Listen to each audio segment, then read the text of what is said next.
Hello and welcome to A Cat in the Garden. It is OTA week, if you're an NFL fan, for the Green Bay Packers, so I had to support with my hat because we finally have a quarterback that's actually going to show up for the OTAs. But with that aside, today's video is going to be about my 5 favorite houseplants for the month of May, and I cannot believe that this month is over. It was honestly a whirlwind of a month. I have been in 4 different states this month, which is crazy to think about, and I really didn't get to spend a lot of time with my plants, and while that is sad, I wanted to focus this video on the plants that I was most excited to see when I got back and ones that had like new growth, because that is just one thing to be really excited about when you get home and you've been gone for a week or two and you're like, okay, where are all the new leaves? So I do have quite a few new leaves to show off. I have a squirmy girl today, so I'm gonna let her go do her thing, though she's been very needy since I left for so much of the month and she's really wanted a lot of attention, but right now she's being really squirmy. I know, you are. So we're gonna put her down and start talking about some houseplants. The first one is one that I have put on this list probably 2 or 3 times already, and I don't care. I don't care, I love it so much. And it put out the most stunning new leaf, I swear to God. So that is going to be my one Equigenera Anthurium. This is the Bessier Affinity crossed with Magnificum. And guys, that new leaf, I mean, I feel like last time I was putting out this new leaf and I was like, it's so big. But do you see that? This is amazing. This is now my biggest Anthurium. It is so happy. It is growing a lot faster now. I have been keeping up with watering a lot lately, and I do have this like reserve pot so some water can sit in the bottom if it needs a little bit extra or I'm slow, and I think it's really been happy about the more frequent waterings. I have noticed that the more I water my Anthurium, the happy they are. And I have been keeping up with fertilizer as well. It's really nice to have a slow release fertilizer, so it's not too much upkeep. But this plant is definitely rewarding me and it's being really happy. I know this leaf here has some browning, but give it some credit. This is the oldest leaf. It's been there for like a year. So if it wants to brown, if it wants to die off, that's fine. I'm not gonna be mad at it because this is just, it's so pillowy. And that's what I really wanted, was really big Anthurium leaves that were gonna look like really pillowy and velvety and just so happy. And I'm very happy about it. So I could talk about this plant all day, but I'm sure you all are sick of hearing about this specific Anthurium. So I will move on to the next one, but I just really could not do this video without showing it off because coming home to this leaf was amazing. Next up is a Hoya, and it is a Hoya that I did not think I would come home to having new growth because I had to start it over. And I'm really excited that it is doing so well, especially with me leaving it very shortly after starting it over. But that is my Hoya finlaysonii chicken farm. And I came home, I did know that this vine was happening, so I really need to get it on a trellis, but I didn't know the vine was happening. I was like, okay, we got a vine coming out, that's fine. But what I didn't know is that it put out this leaf here. This one is still like very new. It's still growing. And this is a new leaf as well, but this one's almost hardened off at this point. It's very hard to show this one off. But these leaves all look really good. Some of the original leaves don't look the best. I mean, this one looks so bad. But the new leaves look great and they're very healthy. We've got no issues at all. They're very thin when they haven't hardened off yet, but there is a lot of splash. I was not expecting that much, especially since I have this right in front of my east-facing window. Typically, if you give a Hoya higher light, they're not gonna have quite as much splash, and this is really high light. I get direct sun in the summer for about 6 hours, so I don't know why it's this splashy, but I'm very happy about it. None of the original leaves were quite as splashy, but this leaf in particular is just really awesome. I mean, that is so cool. I love this plant. This was a wish list plant for a long time. I finally purchased it locally last year, and it is just doing so well, and I could not be happier that it's just in a great situation. It is in this self-watering pot, which is really nice. looks like it hasn't grown out of it at all. I did water it recently, so it's a little wet in here. But other than that, it is very happy, and I love that for this plant. And I cannot wait to see it hopefully grow into a really big trellis toya one day. Next up is another plant that I just can't hide, for one, because it's huge.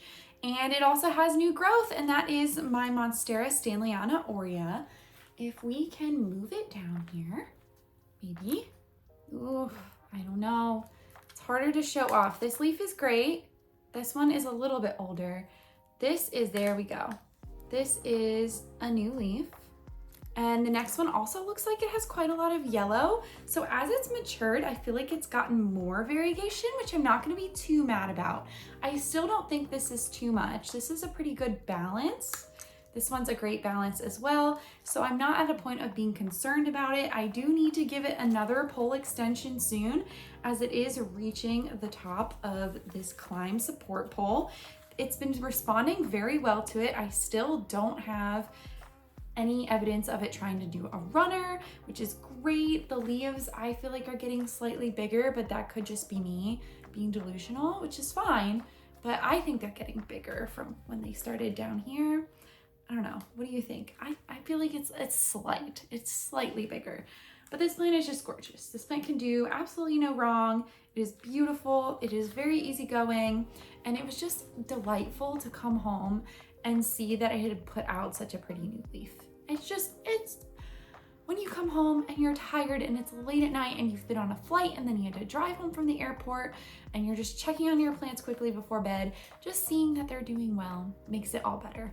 So that's why I picked this one for this month. This really is one of probably a top 10 favorite in my collection, just because it's so easygoing. It is so happy all the time, and it just looks really pretty back there. I don't know if you notice it in the videos, but I always look at the plants on this Millsbell kind of shelf, the top of it, and I always gravitate toward this one because it's just doing well all the time. It's just happy all the time, and that's what I really want from a plant. So that, combined with blessing me with this beautiful variegation, I just had to put it on here this month. I'm breaking from the trend a little bit with plants that I've just noticed new growth when I got home, and I'm going to point out the one plant I bought in the month of May, and I could not believe that I only bought one plant. No, I bought two. I did buy two because I bought one right before we left to Pennsylvania. So I bought two houseplants, but I'm gonna pick one of them, and that is gonna be the one that I did buy in Pennsylvania. That is my variegated Hoya DS70, also known as Species Affinity Burtoniae. This is not the highest variegation specimen out there, and I understand this is a lot of cuttings put into one pot. I might have to separate some out because this is overwhelming. I love how full it is, but this feels very overwhelming. And I think there are some great patches of variegation just looking at some of the new growth. This one right here is great. We've got several nodes of great variegation. It's got enough going on in it. Also, I did want to mention with this plant, in case you didn't know, the variegation does not stay. It's kind of like a Jose Bueno philodendron, that it fades when the leaves harden off, they age. It's going to fade eventually. So that's why a lot of the older donor leaves are just green. And that's okay. That's totally fine. I do know that the emergent leaves can come in a more pink color, which is really nice, especially when they're variegated. So that's fun. I really like it. I didn't think I was gonna see this in Pennsylvania, and it was everywhere. I don't see it here in Texas, and every single garden center I went to 3. When I was there, they all had this plant, and I was like, okay, what are they doing that we're not doing down here? And it was so cheap. I think this one was $20. And I think the ones I remember at one of the other garden centers were also $20. I was like, okay, like twist my arm. This easily fit in my carry-on. So I just took it on the plane with me, wrapped it up, took it home. It was great. And I actually, the more that I look at it, the more that I like it. I wasn't sure when I saw it online. A lot of people, when it first hit the market, were buying it. So I saw it in a lot of Instagram reels and on YouTube. And I was like, okay, it's a variegated Burtoniae. Like, that's fine. But it's really cute. And my Species Affinity Burtoniae did die a while back.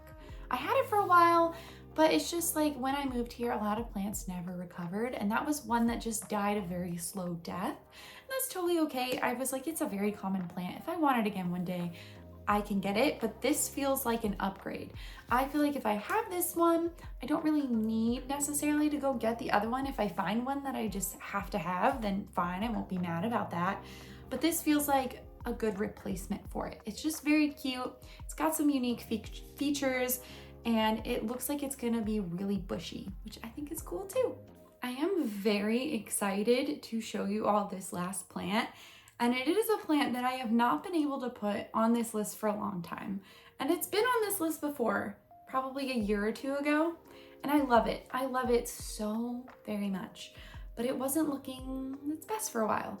But now I am proud to say my crystallinum is doing just fine. She is a beautiful big girl, and she's putting out the most gorgeous leaf. And really, it's better watering and it's better fertilizer. That's it. That's all that it is. And I, for once, got a leaf that didn't come in with just holes in it, like this one. I never touched this one, and it came in with this giant hole. But this leaf, I have not touched it. I have watered around it. This is the first time I've picked it up since it started pushing out this new leaf. So hopefully I don't jinx myself and ruin it. But it's doing so well. I mean, this is why I love anthuriums so much. And I just continue to grow them knowing that I don't have the ideal environment for them, because when you get a big, beautiful leaf or any new anthurium leaf, it's so rewarding. And I can't get enough of them. I really can't. This is making me want to just go down to Wild Roots and buy a new anthurium immediately, because this was my first anthurium seedling. I grew this from a tiny baby seedling from Wild Roots that I bought in July of 2022. So I've almost had this plant for 2 years. I can't believe that. It's doing so well. I just can't. I can't get enough. I'm just gonna like hug it and hold it tight forever, because I will always love this plant. I really hope that this exact one is always in my collection, because I think we've been through a lot together, and while it is not rare at all, Anthurium crystallinum is one of the most common anthurium you could get. It has a lot of sentimental value, and for me, that is more important than the rarity of a specific plant. So this one just means so much more to me than a lot of my rare plants.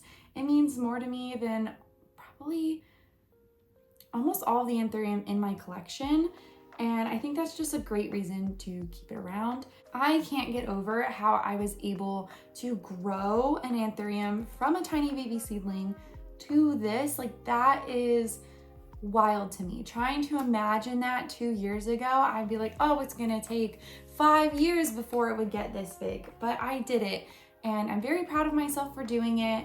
I think it was an uphill battle and more of a challenge given the environment I'm in, but I kind of stuck to my guns, and I was like, I'm not going to do humidifiers. So if I have to do it with some crispy boy leaves, I'm okay with that. And it worked out. It did work out. I think persistence is key, not giving up, understanding the environment you live in, and just going with the flow of what the plant wants, responding to how it is reacting in your environment, and I think everything will turn out okay. Is this the fastest growing plant in the world? No, but I love it anyway, and I'm hoping that this leaf stays really pretty for a long time. We'll see. If it does, you'll probably see it in another houseplant favorite in a month or two, but stay tuned. I can't get over it, so I'm probably going to be spamming this one a lot. Saffron has just left the room, and I couldn't find her, so I guess she has made herself known again. But I yoinked Luna from sleep, so she's probably a little groggy, but that's okay. She sleeps all day long, but she's a really good girl, so she's not gonna mind it. She's such a sweetheart. But what did you think about the plants that I picked this month? I feel like there's a lot of new growth. They're understanding that the weather is warmer. It is like first summer here in Texas. It's in the 90s, so they're loving the heat. They're having a great time. It has actually been a little bit more humid than normal too, because while I was gone in May, we had nothing but thunderstorms for a week and a half straight. So it's actually pretty humid out there, which is very strange. I'm not used to it being humid here. The plants love it. I don't, but it's okay. They're happy, so I'm gonna celebrate that. But thank you so much for watching this video. If you liked it, make sure to give Luna and I here a thumbs up down below and subscribe so you don't miss anything from us here on the channel. Thank you again for watching, and we'll catch you in the next one.